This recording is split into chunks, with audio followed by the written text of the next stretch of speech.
जय हिंद साथियों, यह सच्चाई है कि आप दोस्त बदल सकते हैं मगर अपना पड़ोसी नहीं। और अगर पड़ोसी पाकिस्तान जैसा हो तो उसे ठीक करने के लिए कठोर दंड देना हमारा पहला कर्तव्य है। आज भारत सिर्फ पाकिस्तान नहीं बल्कि क्रूरता, बर्बरता और आतंकी मानसिकता के खिलाफ एक जंग लड़ रहा है। हमारी सेना जिस अद्भुत वीरता और शौर्य से लड़ रही है उससे साफ है कि इस बार आतंकवाद का खात्मा होकर रहेगा।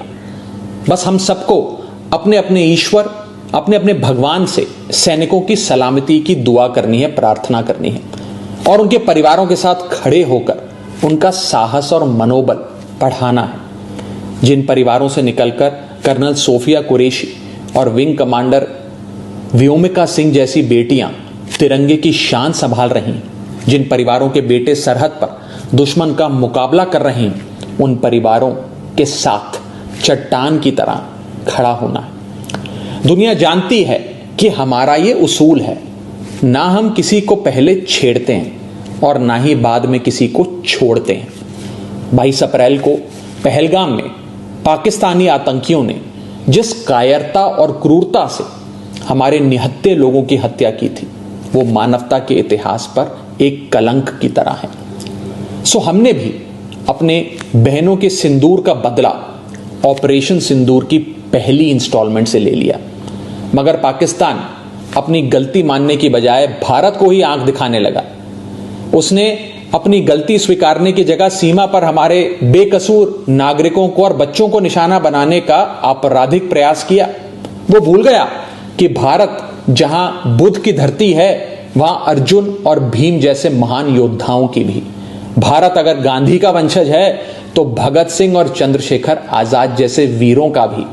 और इसलिए अब भारत की तीनों सेनाएं पूरी ताकत से बता रही हैं कि भारत पाकिस्तान का बाप है और बाप बाप होता है। हमारी मिसाइलें, हमारे विमान पाकिस्तान की छाती पर गरज रहे हैं। हमारा एयर डिफेंस सिस्टम पाकिस्तान की मिसाइलों और ड्रोन्स को मच्छर की तरह मसलकर मार रहा है। जिन आतंकवादियों ने रहम की भीख मांग रही माताओं के सामने उनके कलेजे के टुकड़े को छीना था, जिन आतंकवादियों ने पुलवामा से लेकर उरी तक हमारे लोगों पर नापाक नजर डाली थी, जिन आतंकवादियों ने 2008 में मुंबई में हमारे सैकड़ों निहत्थों और बेकसूर लोगों की बलि ली थी, जिन आतंकवादियों ने 2001 में हमारे लोकतंत्र के मंदिर इंडियन पार्लियामेंट पर घिनौना हमला किया था, जिन आतंकवादियों ने 1993 में हमारी आर्थिक राजधानी मुंबई को सीरियल ब्लास्ट से दहला दिया था, हमारी सेना उन आतंकवादियों को और उनकी नफरत की मानसिकता को पूरी ताकत से दफनाने में जुटी है। बस हम सबको आपस में एक रहना है। मुसीबत में देश की कमजोरी नहीं बल्कि ताकत बनना है। हम किसी भी धर्म, किसी भी जाति या किसी भी राजनीतिक दल से जुड़े हैं, किसी भी नेता को फॉलो करते हैं, इससे ज्यादा महत्वपूर्ण बात यह है कि हम सब हिंदुस्तानी हैं। We are all Indians. अगर कोई हमारे देश और मातृभूमि की तरफ आंख उठाएगा उसका जवाब हम सब मिलकर देंगे। हमारी आर्मी, नेवी और एयरफोर्स पाकिस्तान को फिर से याद दिला रहे हैं कि ऐसे ही 1971 में उसको धूल चटाई थी, ऐसे ही पाकिस्तान के 90,000 से अधिक सैनिकों को घुटनों पर लाकर भारत ने नया बांग्लादेश बनाया था। ऐसे ही 1984 में सियाचिन में जब भारत के सैनिकों ने पाकिस्तान के कायरों को दौड़ाया था, ऐसे ही 1999 में कारगिल में हमारी सेना ने पाक के सारे नापाक इरादों को मिट्टी में मिलाया था।